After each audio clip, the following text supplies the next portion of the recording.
Vector রাশিকে vector রাশি দ্বারা গুণনের দুইটি প্রকারভেদ আছে। একটি হচ্ছে ডট গুণন, অপরটি হচ্ছে ক্রস গুণন। আজকে আমরা ডট গুণন নিয়ে আলোচনা করব। চিত্রে দেখা যাচ্ছে ওপি রেখা দ্বারা একটি ভেক্টর এ নির্দেশিত হয়েছে এবং অপর একটি রেখা ওকিউ দ্বারা আরেকটি ভেক্টর বি নির্দেশিত হয়েছে। ধরে নিচ্ছি এ ভেক্টর এবং পি ভেক্টর অর্থাৎ ওপি এবং ওকিউ রেখাদ্বয়ের মধ্যবর্তী কোণ থিটা।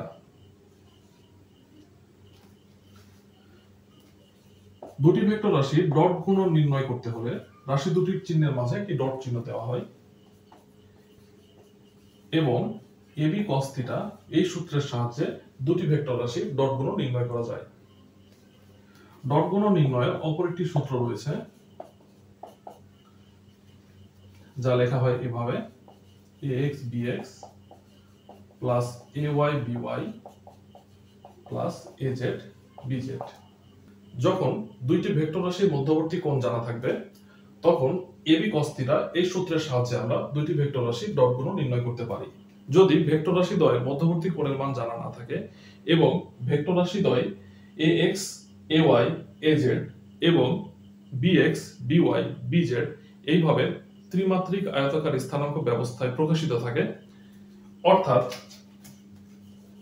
যদি a equals to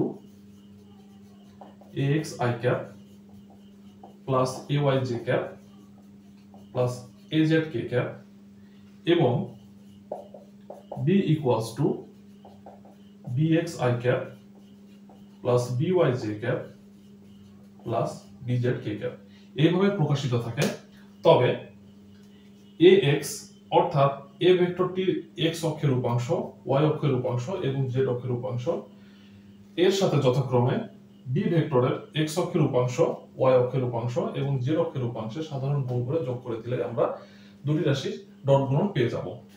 এখানে লক্ষণীয় ab cos θ এই সূত্রে a এবং b যথাক্রমে a এবং b ভেক্টর দ্বয়ের মান। তোমরা জানো a এবং b ভেক্টর দ্বয়ের মান কিভাবে নির্ণয় করতে হয়, আমরা আরেকবার দেখে নিচ্ছি। যদি a এবং b উভয় ভেক্টরকে ত্রিমাত্রিক আয়তাকার স্থানাঙ্ক ব্যবস্থাপনায় এইভাবে প্রকাশ করা হয়, তবে a ভেক্টরটির মান ইকুয়ালস টু হবে square root ax square plus ay square plus az square. একইভাবে b ভেক্টরটির মান হবে এমন square root bx square plus by square plus bz square. দুটি ভেক্টর রাশির ডট গুণনের একটি জ্যামিতিক তাৎপর্য রয়েছে। আমরা প্রথম সূত্রটির দিকে একটু তাকাই। a dot b equals to ab cos θ। এখানে b cos θ হচ্ছে a ভেক্টরটির উপর b ভেক্টরটির লম্ব অভিক্ষেপ। যদি b ভেক্টরের শীর্ষবিন্দু থেকে a ভেক্টরের উপরে একটি লম্ব আঁকা হয়, তবে আমরা যে অংশটুকু পাই এই অংশটুকুকে আমরা বলছি b cos θ, যা ভেক্টর b এর লম্ব অভিক্ষেপ।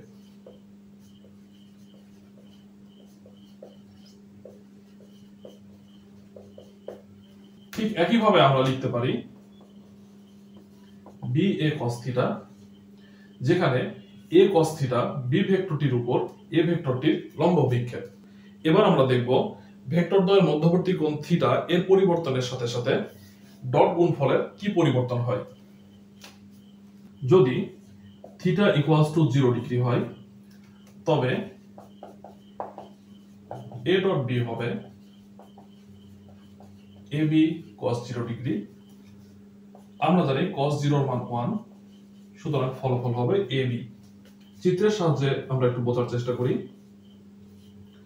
ধরে নিচ্ছি OP রেখা দ্বারা a ভেক্টরটি নির্দেশিত এবং OQ রেখা দ্বারা b ভেক্টরটি নির্দেশিত। a এবং b ভেক্টরের মধ্যবর্তী কোণ 0 ডিগ্রি, ফলে ডট গুণফল হবে দুইটি ভেক্টরের মানের সাধারণ গুণফলের সমান। এবার আমরা দেখব ভেক্টর দ্বয়ের মধ্যবর্তী কোণ 90 ডিগ্রি হলে কি হয়। a dot b equals to ab cos 90 degree. আমরা জানি cos 90 এর মান 0, সুতরাং ab কে যদি 0 দ্বারা গুণ করা হয় তবে ফলাফল আসবে 0। ধরি OP রেখা দ্বারা a ভেক্টরটি নির্দেশিত এবং 90 ডিগ্রি কোণে ও কিউ রেখা দ্বারা বি ভেক্টরটি নির্দেশিত। এদের মধ্যবর্তী কোণ থিটা ইকুয়ালস টু 90 ডিগ্রি। সুতরাং দেখা যাচ্ছে দুটি ভেক্টরের মধ্যবর্তী কোণ 90 ডিগ্রি হলে, অর্থাৎ ভেক্টর দ্বয় পরস্পর সমকোণে অবস্থিত হলে তাদের ডট গুণফলের মান 0 হয়। বিপরীতভাবে আমরা বলতে পারি, যদি দুটি ভেক্টরের ডট গুণফলের মান 0 হয় তবে তাদের মধ্যবর্তী কোণ 90 ডিগ্রি, অর্থাৎ তারা পরস্পর সমকোণে অবস্থিত। যদি ভেক্টর দ্বয়ের মধ্যবর্তী কোণ 180 ডিগ্রি হয় তবে আমরা লিখতে পারি a dot b equals to ab cos 180 degree.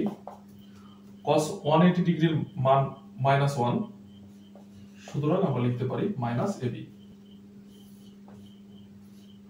OP রেখা দ্বারা এই ভেক্টরটি নির্দেশ করছে এবং 180 ডিগ্রি কোণে OQ রেখাটি B ভেক্টরকে নির্দেশ করছে। সুতরাং দুটি ভেক্টরের মধ্যবর্তী কোণ 180 ডিগ্রি হলে বা দুটি ভেক্টর পরস্পর বিপরীত মুখে ক্রিয়া করলে এদের ডট গুণফলের মান হবে ভেক্টর দ্বয়ের মানের সাধারণ গুণফলের ঋণাত্মকের সমান। এবার আমরা দ্বিতীয় সূত্রটি নিয়ে একটু আলোচনা করব। দ্বিতীয় সূত্রে দেখতে পাচ্ছি a dot b equals to ax bx plus ay by plus az bz। আমরা ভেক্টরের ত্রিমাত্রিক স্থানাঙ্ক ব্যবস্থায় প্রকাশ দেখেছিলাম যে এই ভেক্টরটি প্রকাশিত হয়েছিল এইভাবে, a equals to ax i cap plus ay j cap plus az k cap এবং b equals to bx i cap plus by j cap plus bz k cap। আমরা দেখতে পাচ্ছি দুটি ভেক্টরের ডট গুণফল করার পরে ত্রিমাত্রিক স্থানাঙ্ক ব্যবস্থার আয়ত ভেক্টর অর্থাৎ i, j এবং k গুণফলে উপস্থিত নেই। কেন উপস্থিত নেই সেটা এবার একটু আমরা আলোচনা করব। ত্রিমাত্রিক স্থানাঙ্ক ব্যবস্থাপনায় তিনটি অক্ষ থাকে, যথা x, y এবং z। i cap, j cap এবং k ক্যাপ যথাক্রমে x, y এবং z এই তিন অক্ষ বরাবর আয়ত একক ভেক্টর।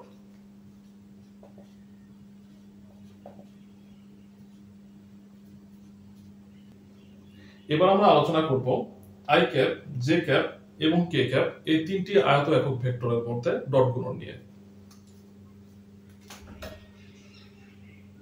যখন a ভেক্টর থেকে x অক্ষের উপাংশ ax i ক্যাপ এবং b ভেক্টর থেকে x অক্ষের উপাংশ bx i ক্যাপ গুণ করা হবে, তখন i cap dot i cap এই অপারেশনটি করতে হয়। আমরা প্রথম সূত্রটি থেকে দেখেছিলাম দুইটি ভেক্টরের ডট গুণফল হয় ভেক্টর দ্বয়ের মান, অর্থাৎ modulus of i cap into modulus of i cap into cos theta. আমরা জানি i ক্যাপ একটি একক ভেক্টর, সুতরাং এর মান 1। আবার i ক্যাপ একক ভেক্টর, এর মান 1 এবং cos থিটা যেহেতু ভেক্টর দ্বয় x অক্ষ বরাবর নির্দেশ করছে, সুতরাং এদের মধ্যবর্তী কোণ 0। আমরা জানি cos 0 এর মান 1, সুতরাং এর মানও 1। অর্থাৎ x অক্ষের উপাংশ দ্বয় গুণ করার ফলে এখানে ax এবং bx এসেছে। ঠিক একইভাবে j অক্ষের উপাংশ দ্বয় গুণ করার ফলে ay by এসেছে, অর্থাৎ আমরা এখানে লিখতে পারি j cap dot j cap, এটিও 1। এবং z অক্ষের উপাংশ দ্বয় গুণ করার ফলে আমরা পেয়েছি az bz। এখান থেকেও ঠিক একইভাবে k cap dot k cap equals to 1। এবার আমরা দেখব আয়ত একক ভেক্টর সমূহ পরস্পরের সাথে ডট গুণফল করার ফলে কি হয়। i cap dot j cap নির্ণয় করার জন্য আমরা লিখতে পারি modulus of i cap modulus of j cap into cos theta. উভয় একক ভেক্টর হয়, এদের উভয়ের মান 1 এবং এদের মধ্যবর্তী কোণের মান 90 ডিগ্রি। আমরা জানি cos 90 ডিগ্রির মান 0, সুতরাং i cap dot j cap সমান আমরা পাচ্ছি 0।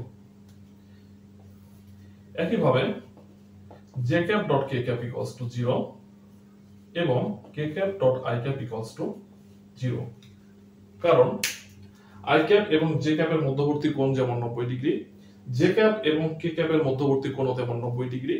ঠিক একইভাবে k cap এবং i cap এর মধ্যবর্তী কোণ 90 ডিগ্রি। যেহেতু পরস্পরের সাথে সমকোণে অবস্থিত আয়ত একক ভেক্টর সমূহের ডট গুণফল 0 হয়, তাই a ডট b এই সূত্রে ax bx plus ay by plus az bz এর বাইরে অন্য কোনো টার্ম আসে না। ভেক্টর বীজগণিতের ডট গুণফলে কয়েকটি গুরুত্বপূর্ণ কনসেপ্ট রয়েছে, যেমন একটি লম্ব অভিক্ষেপ, অপরটি হচ্ছে আয়ত একক ভেক্টর সমূহের মধ্যে ডট গুণন। আজকের ক্লাসে ডট গুণনের প্রত্যেকটি কনসেপ্ট নিয়ে আলোচনা করা হয়েছে। আশা করি কনসেপ্টগুলো তোমাদের কাছে ক্লিয়ার হয়েছে। সামনে আমরা ডট গুণন সম্পর্কিত বিভিন্ন সমস্যার সমাধান করব। আজকের ক্লাস এই পর্যন্তই। আমাদের সাথে থাকার জন্য ধন্যবাদ।